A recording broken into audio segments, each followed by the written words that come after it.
Continuando com o tema dos exercícios resistidos aplicados em condição especial de saúde, vamos ver agora a situação das doenças sistêmicas, particularmente doenças cardiopulmonares, vasculares, metabólicas e neuromusculares.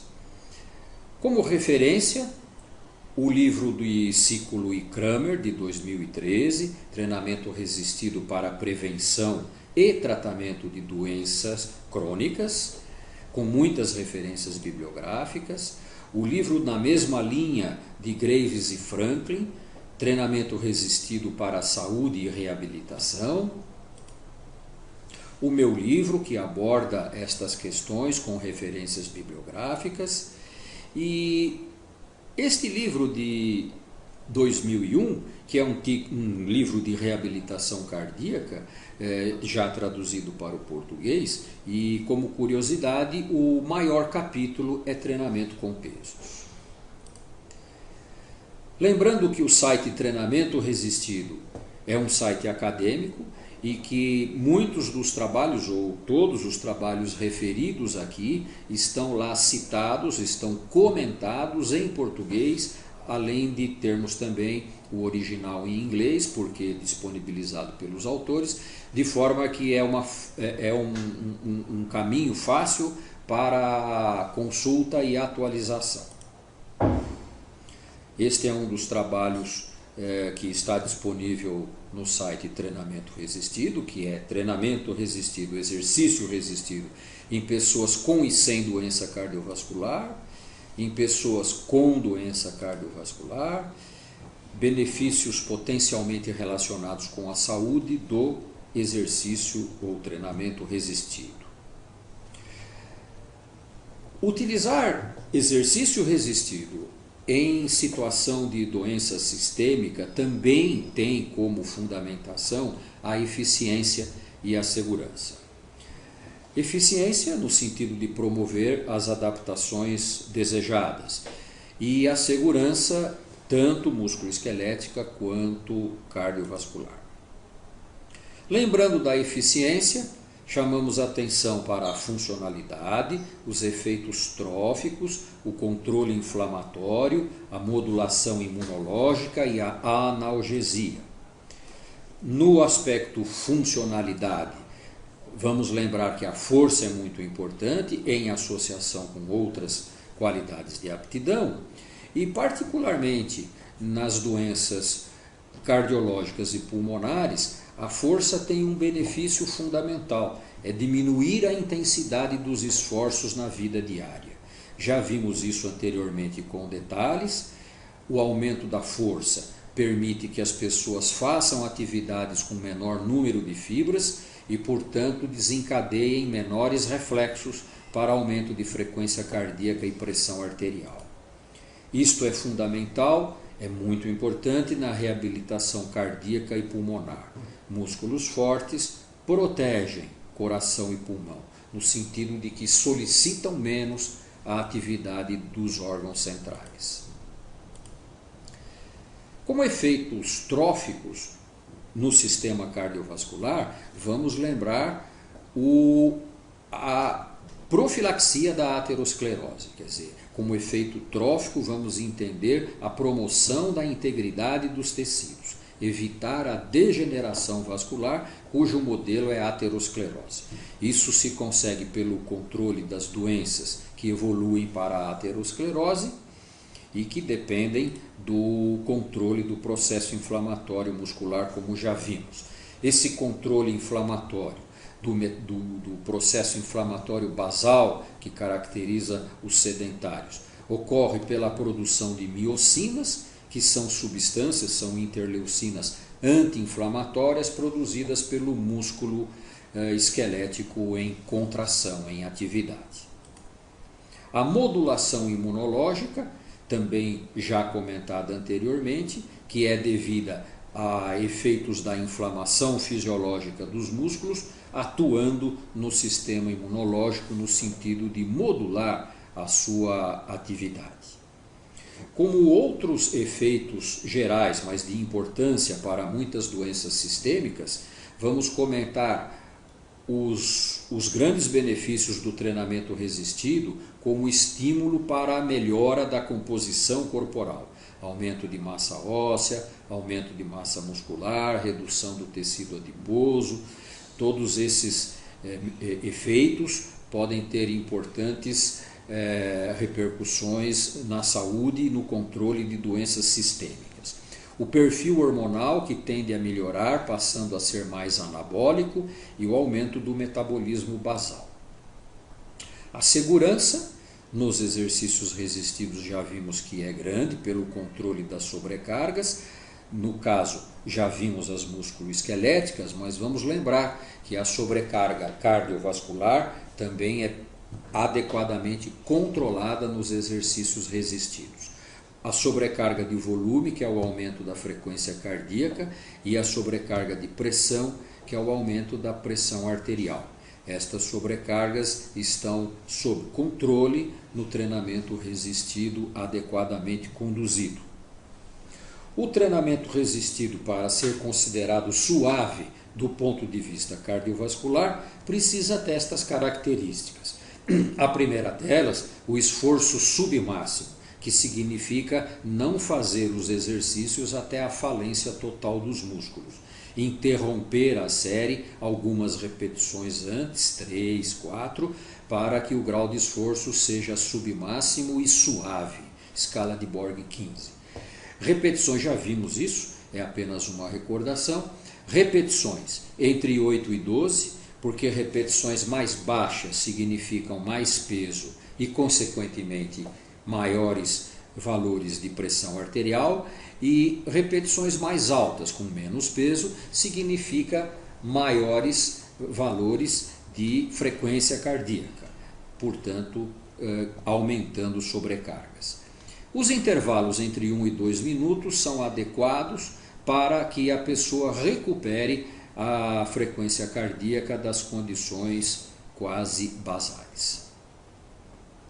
Em termos de volume, geralmente se usa treinamento completo, com um exercício para cada músculo, 3 séries, mas sendo uma única pesada, as outras são aquecimento, e 2 a 3 vezes por semana. Isso numa fase de adaptação, mas na evolução o treino não fica muito diferente. Coloca-se mais um exercício para alguma região mais necessitada, pode-se colocar mais uma série pesada também para os músculos que se deseja enfatizar, e se mantém a frequência de 2 a 3 vezes por semana para treinamento completo. Como já referido, o esforço submáximo é com escala de Borg em torno de 15, ou seja, 3 a 4 repetições antes da falência total dos músculos. Vamos ver algumas situações específicas. Nas arritmias e nas coronariopatias, como é que deve ser o treinamento resistido? Em primeiro lugar, essas doenças precisam estar adequadamente controladas para que as pessoas possam fazer qualquer tipo de exercício, controladas com medicamentos. Mas o indivíduo controlado, qual é o fator do exercício que pode ser inadequado na presença de arritmias ou coronariopatias mesmo controladas? É o aumento da frequência cardíaca. O aumento da frequência cardíaca, que significa aumento de trabalho do coração. Tanto nas arritmias como nas coronariopatias, esse pode ser o fator do exercício que desencadeia alguma complicação. Lembrando que nos coronarianos os exercícios resistidos já se mostraram muito seguros em comparação com exercícios aeróbicos, e vários trabalhos documentam essa maior segurança dos resistidos em relação aos aeróbicos nos indivíduos com afecção coronária. As explicações que se encontraram é que no treinamento resistido a frequência cardíaca é mais baixa do que no exercício contínuo, a pressão arterial diastólica é mais alta, portanto promovendo maior fluxo sanguíneo pelas coronárias, e por não haver um grande aumento de retorno venoso, a tensão de parede do miocárdio é mais baixa, não havendo dificuldades maiores para a circulação do sangue pelas coronárias na diástole. Em resumo, comparando o exercício resistido com o exercício aeróbico, no resistido o coração trabalha menos, com frequência cardíaca mais baixa, recebe mais sangue, pressão arterial diastólica mais alta e o sangue circula melhor, tensão de parede mais baixa do miocárdio. Em situação de marca-passo ou em situação de uso de beta-bloqueadores, a frequência cardíaca não sobe como deveria subir na hora dos exercícios. O marca-passo limita esse aumento de frequência cardíaca, embora existam marca-passos que variam a sua frequência de acordo com a situação de atividade muscular, mas nunca é da mesma forma que seria numa situação normal. E os beta-bloqueadores são medicamentos que dificultam a elevação da frequência cardíaca.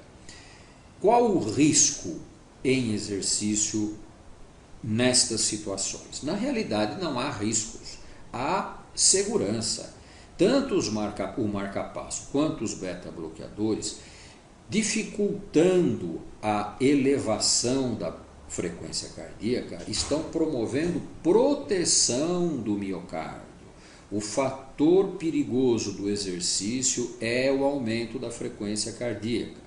Se estas situações dificultam ou impedem o aumento da frequência cardíaca, a pessoa está protegida. Qual é o problema, então, para os exercícios? O desempenho tende a diminuir, porque a elevação da frequência cardíaca na hora do exercício, fisiologicamente, tem por objetivo melhorar o desempenho. Se a frequência cardíaca não sobe, o desempenho não será tão bom. Mas a segurança não está comprometida por estas situações, ao contrário, está estimulada por estas situações. Uma dificuldade técnica existe, evidentemente, nos exercícios aeróbicos, onde a intensidade do esforço é orientada pela frequência cardíaca. Nessas situações, quem está orientando o treinamento precisará de outros parâmetros. O mais usado é a escala subjetiva de esforço de Borg. Na musculação, isso não faz a menor diferença, porque a frequência cardíaca não é um parâmetro para orientar treinamento em musculação. Com relação à hipertensão arterial, a doença hipertensiva, como os exercícios podem ajudar nestas pessoas? Diminuindo a sensibilidade adrenérgica. Este parece ser o mecanismo mais importante, embora existam outros. O que é que entendemos por isso? Todos nós temos níveis considerados normais de catecolaminas circulantes, adrenalina. E estes níveis normais produzem uma certa contração das artérias, dos vasos arteriais, promovendo então a pressão arterial. Existe uma contração das artérias e um volume líquido interno, isso determina pressão arterial. Muito bem. Nas pessoas que fazem atividade física regularmente, existe um aumento frequente na hora dos exercícios dos níveis de catecolaminas. E estes aumentos habituais vão diminuindo a sensibilidade das artérias a esses hormônios. Portanto, em repouso, a pessoa que habitualmente faz exercícios tem uma menor reação vascular aos níveis normais de adrenalina circulantes no sangue.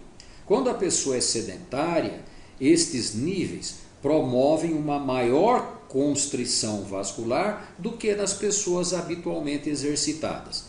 Repetindo, os aumentos periódicos de níveis de catecolaminas que ocorrem nos exercícios vão diminuindo a sensibilidade adrenérgica dos vasos. E essa parece ser a principal razão pela qual a atividade física habitual promove diminuição da pressão arterial em repouso das pessoas. Esses mecanismos, inicialmente demonstrados para exercícios aeróbicos, estão atualmente demonstrados também para exercícios resistidos.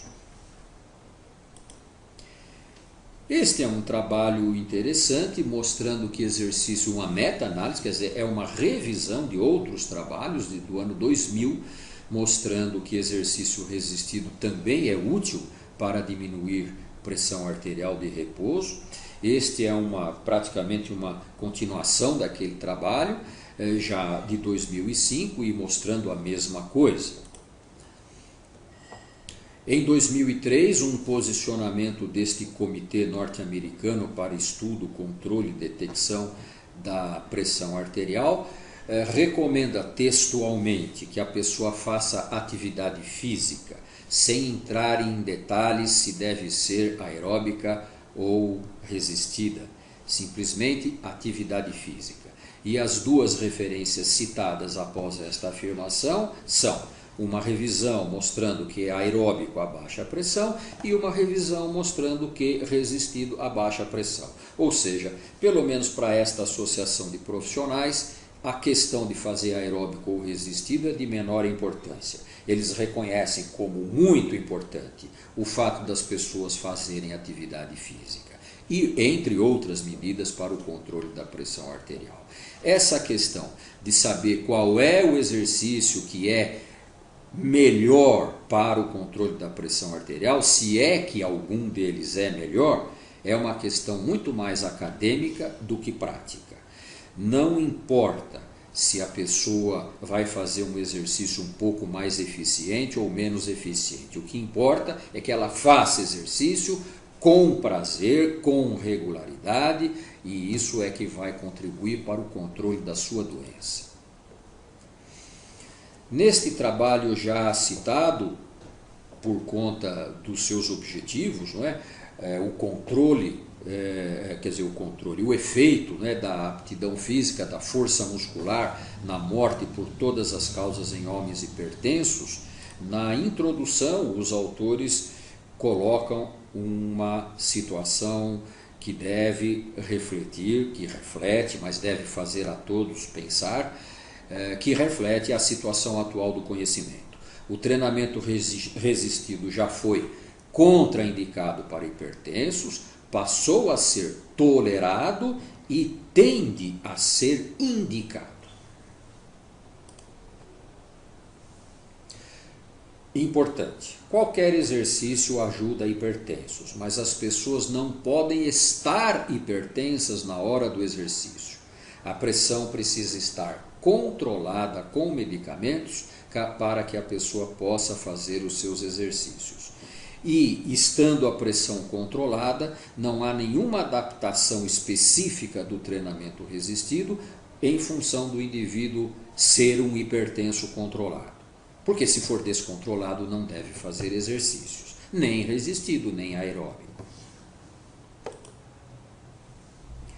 Na situação de insuficiência cardíaca,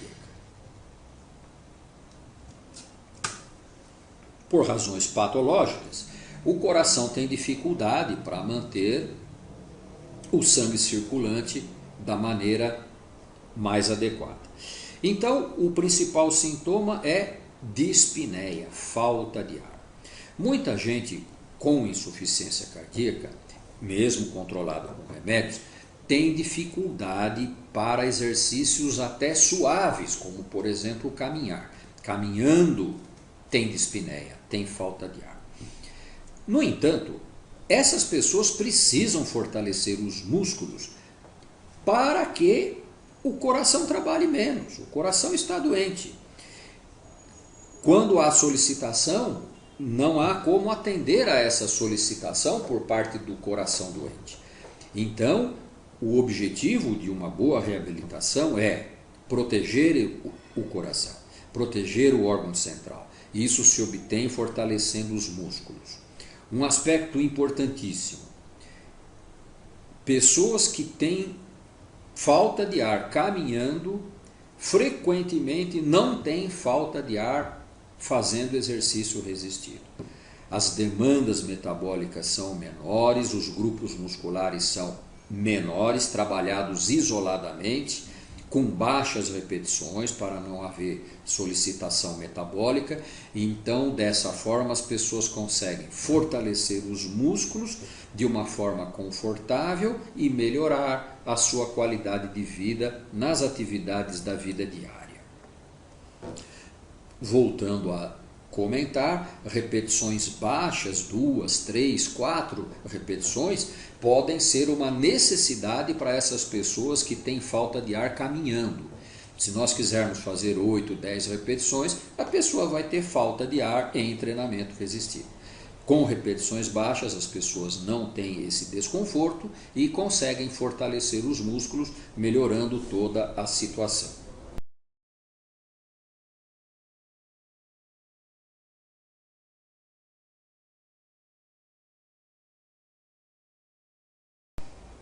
Na área das afecções vasculares periféricas, vamos inicialmente abordar a doença arterial e posteriormente a insuficiência venosa.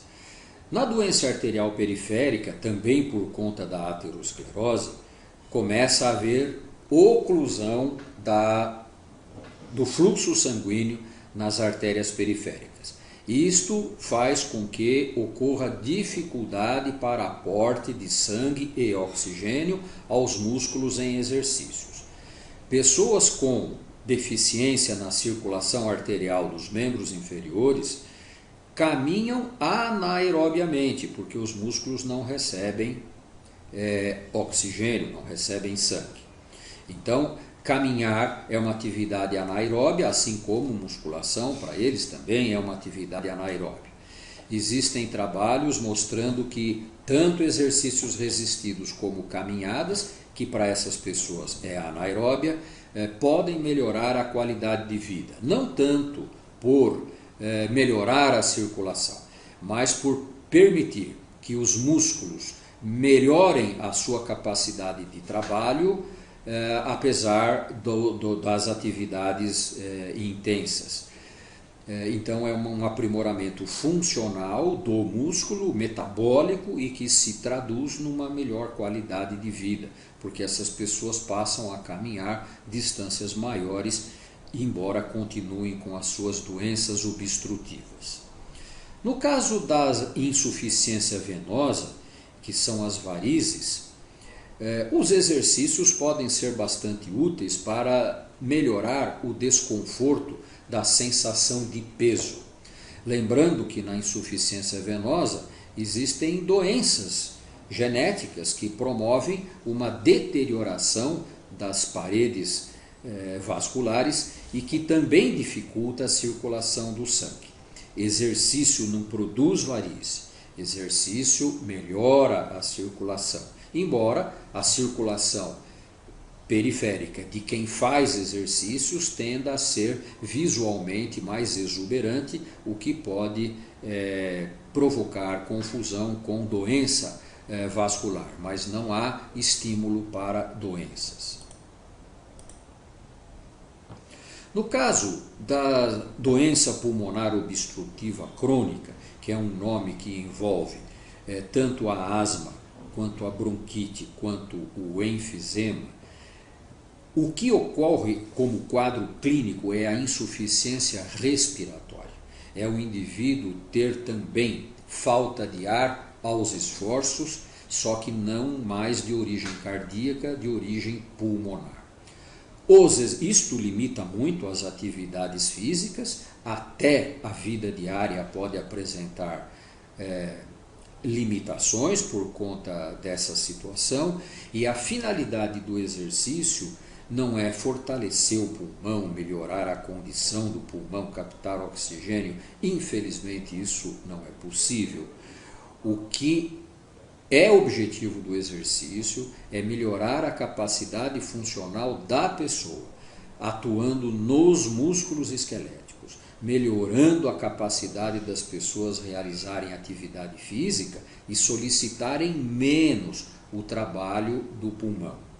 Isso se deve ao fortalecimento dos músculos, que passam a utilizar menor número de fibras para as atividades quaisquer.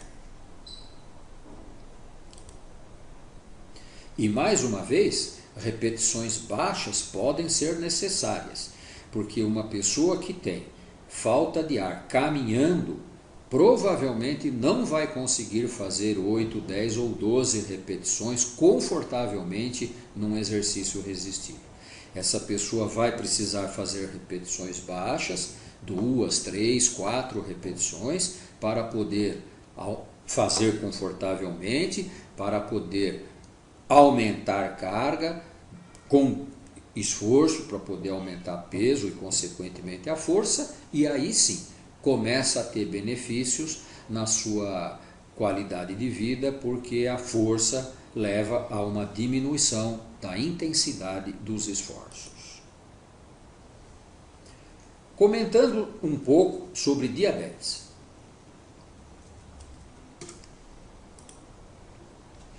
No caso do diabetes do tipo 2, que é o diabetes do adulto, ele está muito relacionado com o sedentarismo. E vamos ver por que o sedentarismo predispõe ao diabetes.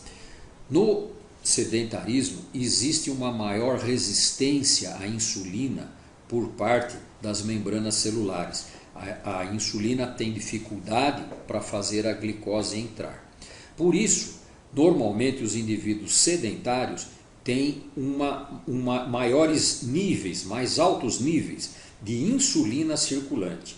A insulinemia é mais alta nos sedentários. Por quê? Porque as células são resistentes à entrada da glicose e então precisa mais insulina para fazer a glicose entrar. Portanto, o indivíduo sedentário tem glicemia normal, a glicose é normal no sangue porque ela entra nas células. Mas para ela entrar, é preciso ter mais insulina do que o normal no sangue. Essa é a situação dos sedentários. Acontece que esta produção mais alta de insulina no sedentarismo caracteriza uma sobrecarga crônica para o pâncreas. E esse órgão sobrecarregado pode um dia falhar. E quando ele falhar, o que acontece? Vai diminuir a insulinemia, quer dizer, os níveis de insulina, o pâncreas não consegue mais produzir. Quando a insulina abaixa, visto que as células são resistentes, a glicose tem dificuldade para entrar e começa a aumentar no sangue. O indivíduo ficou diabético. A atividade física contribui para o controle e tratamento do diabetes, por aumentar a sensibilidade da insulina, por tender a diminuir o tecido adiposo, a gordura faz com que a insulina funcione menos no organismo e por tender a aumentar a massa muscular. São efeitos da atividade física, mas muito enfatizados nos exercícios resistidos, particularmente o aumento da massa muscular. Quando o indivíduo faz exercícios e não aumenta a massa muscular, já melhora o seu controle glicêmico. Mas estudos mostram que quando, além da atividade física, aumenta a massa muscular, esse controle fica ainda melhor. Os músculos funcionam como esponja para absorver glicose do sangue. Muito músculo absorve mais glicose do sangue. Cuidados importantes para o diabético em exercício é adaptar medicação e alimentação aos horários dos exercícios e avaliar a glicemia pré e pós-treino com alguma regularidade para observar se não está havendo alterações inadequadas dos valores glicêmicos. Tudo isso é importante que seja orientado por um médico, um profissional de saúde capacitado para isso. Esse é um trabalho bastante recente, mostrando os benefícios do treinamento resistido para o controle do diabetes. E neste trabalho existe a colocação clara de que o treinamento resistido é preferencial para prevenir e tratar o diabetes, por várias razões. Melhor controle glicêmico, isso comparando com outras formas de exercício. Evitar a sarcopenia no envelhecimento, promover melhor aptidão para a vida diária, por gastar pouco tempo semanal e ainda por produzir adaptações úteis para doenças em geral e lesões. Uma outra situação metabólica, a osteoporose. Nós sabemos que a osteoporose é uma doença metabólica com grande determinismo genético, afeta muito mais as mulheres, principalmente na menopausa, principalmente no sedentarismo, principalmente as mulheres de raça branca ou amarela, os orientais, baixa estatura, baixo peso, má nutrição e uso de alguns medicamentos, como corticoides, por exemplo, que tendem a agravar a perda de massa óssea. Então, tudo isso, todos esses fatores podem associar-se, e frequentemente é o que ocorre, para determinar ou não o aparecimento da osteoporose. Em termos de exercício, a atividade física vai estimular o aumento da massa óssea por meio da compressão, seja com pesos ou impacto. O impacto é uma forma de compressão e o peso é outra forma de compressão. Detalhe que o impacto é uma forma de compressão com mais risco de lesões do que o peso. Em termos de eficiência, exercício resistido e saltos são bastante eficientes, mas os saltos não são adequados para pessoas com articulações fragilizadas. Esta é uma referência já citada anteriormente, disponível no site Treinamento Resistido, sobre efeitos do exercício na massa óssea. Lembrando que uma tônica atual das pesquisas é o fato de que exercício fortalece os ossos, mesmo quando não melhora a densitometria óssea. A densitometria óssea mede o grau de calcificação dos ossos. E os exercícios fortalecem os ossos, mesmo quando não melhora a calcificação. Existem outros mecanismos de adaptações do tecido ósseo para ficar mais forte, mais resistente, independente da calcificação. Portanto, se alguém está fazendo exercícios para fortalecer os ossos em tratamento de osteopenia ou osteoporose, principalmente mulheres na pós-menopausa, não deve haver grande preocupação se não estiver havendo melhora da densitometria, que aliás é o esperado. O esperado é que a densitometria estacione ou continue progredindo. Claro, acompanhar é importante porque eventualmente medicamentos precisam ser iniciados, mas o exercício é importante mesmo quando não há melhora da densitometria óssea. Esse é um trabalho bem recente que explora bastante essa questão do fortalecimento ósseo independente da mineralização. Obesidade é um problema de saúde relacionado com doenças cardiovasculares, como já vimos, e o exercício ajuda no controle da obesidade. Como?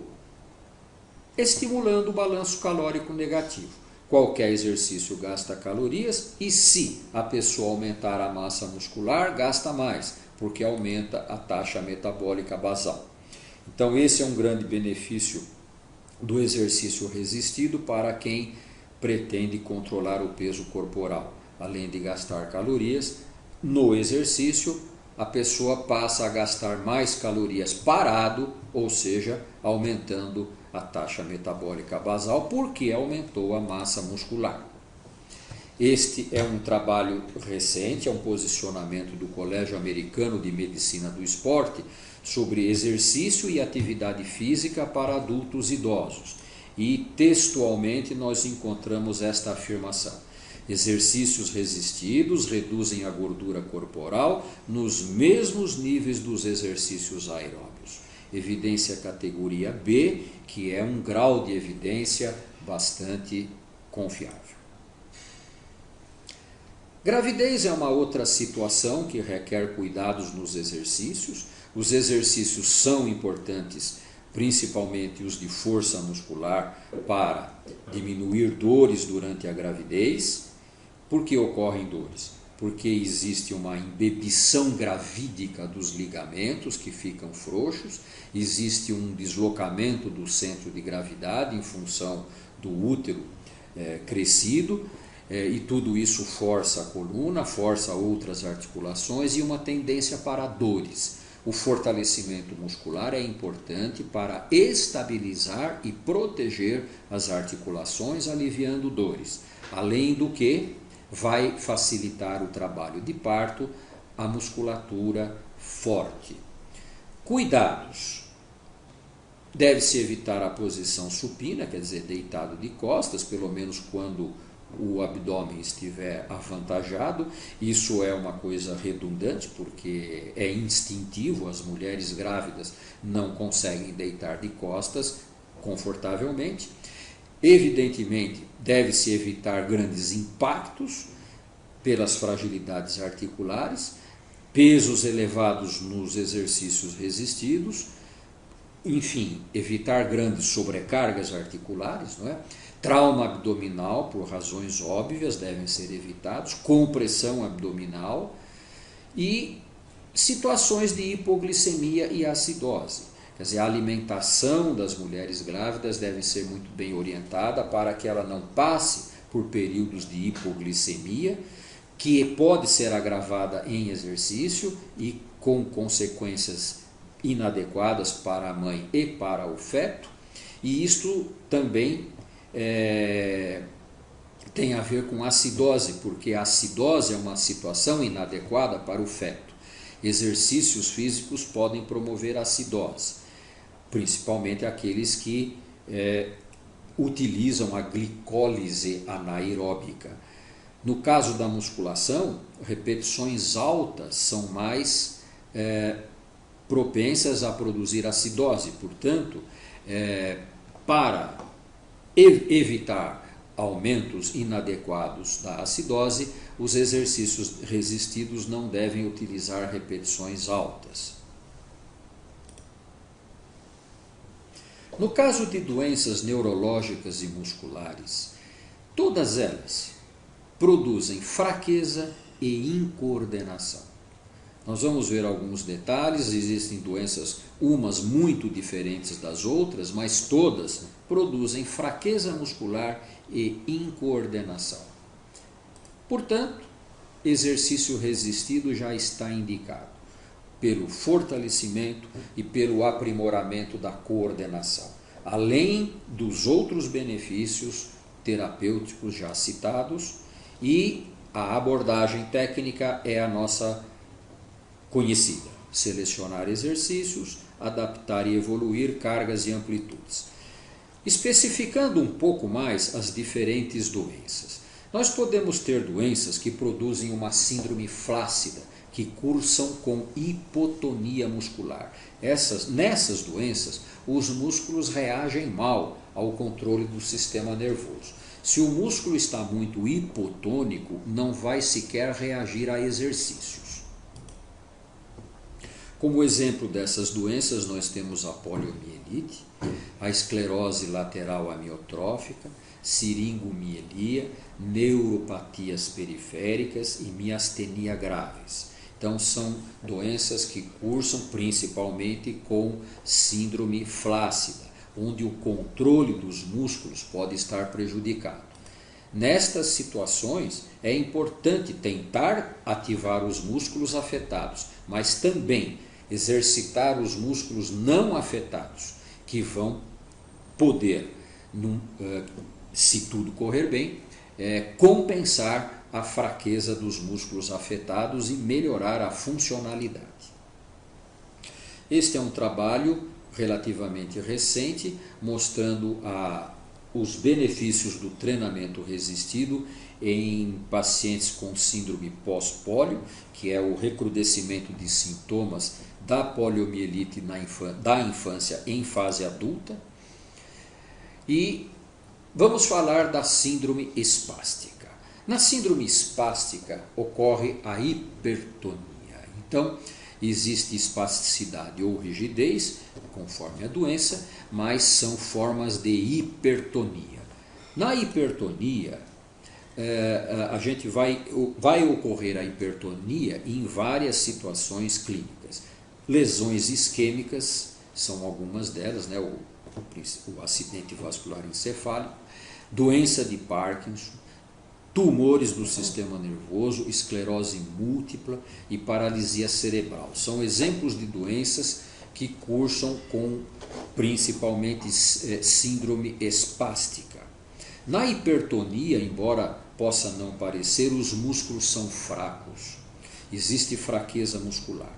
A hipertonia não piora com treinamento resistido. É um mito que musculação aumente a espasticidade. Isso já foi documentado que não ocorre. Por outro lado, a hipertonia limita muito a flexibilidade das pessoas. E o treinamento resistido é muito útil nesse sentido, porque pode forçar as amplitudes e porque pode contribuir para uma maior elasticidade do músculo esquelético, né? Então é importante forçar as amplitudes, os movimentos devem ser lentos para não estimular reações de contração na espasticidade, e no caso da rigidez, na doença de Parkinson, como existe uma tendência para o movimento lento, é importante ou é aconselhável que a contração concêntrica seja realizada mais rápida. É uma tendência para se tentar melhorar a condição funcional dos músculos. Esse é um trabalho recente de 2012, mostrando os benefícios do treinamento resistido na doença de Parkinson. Esse é um outro trabalho mostrando a mesma coisa no pós-pólio, como já vimos. Crianças com paralisia cerebral, síndrome espástica, né? E após o acidente vascular, os benefícios do treinamento resistido documentados. Um aspecto importante é que em qualquer doença que afete os músculos, ou secundariamente pelo controle neural afetado, ou porque afeta exatamente o músculo, o metabolismo muscular, a placa motora, enfim, o músculo estando afetado direto ou indiretamente, volumes de treinamento devem ser baixos. É importante lembrar que durante o exercício nós perdemos massa muscular e após o exercício recuperamos massa muscular. Se o exercício for muito intenso, a tendência é não fazer supercompensação, é apenas recuperar massa muscular. Se o metabolismo muscular já está prejudicado por doenças, particularmente é importante estimular a hipertrofia, estimular a coordenação para aumento de força, mas com mínimos desgastes, com mínimo catabolismo, para poder tentar a supercompensação. Nas doenças musculares, o que se recomenda é treinamento completo, um único exercício por grupo muscular, uma única série pesada e preferencialmente 2 vezes por semana em vez de 3. Ou seja, diminuindo ao mínimo o volume de exercício, mas mantendo alguma intensidade para estimular o aumento, tanto da hipertrofia quanto da força, mas com volumes baixos para não sobrecarregar a condição de recuperação dos músculos. Também nas doenças musculares, as repetições baixas podem ser importantes, musculares e neuromusculares, porque a fadiga pode interromper uma repetição mais alta, uma série com repetições mais altas. Então, para que a pessoa possa fazer um treinamento eficiente no sentido de aumentar força e hipertrofia, que é o que vai melhorar a qualidade de vida, é importante então baixar as repetições para que as pessoas possam fazê-las confortavelmente e eficientemente, ou seja, evoluindo carga. Nas demências, cujo principal representante é a doença de Alzheimer, existe uma tendência para a inatividade física, porque a pessoa vai perdendo contato com o meio ambiente e a tendência é diminuir a atividade física e evoluir a sarcopenia e outras síndromes e outras situações de fragilidade. Muito bem, atividade física é muito importante, particularmente o exercício resistido, por ser mais eficiente na atenuação dessa tendência. A dificuldade é a motivação do paciente para fazer exercícios. Mas, de qualquer maneira, existe documentação de que há muito benefício. Este é um trabalho que estudou o efeito do exercício resistido e que mostrou melhora em aspectos cognitivos dessas pessoas. Então, o exercício, particularmente o resistido, deve ser bastante estimulado nas situações de demências.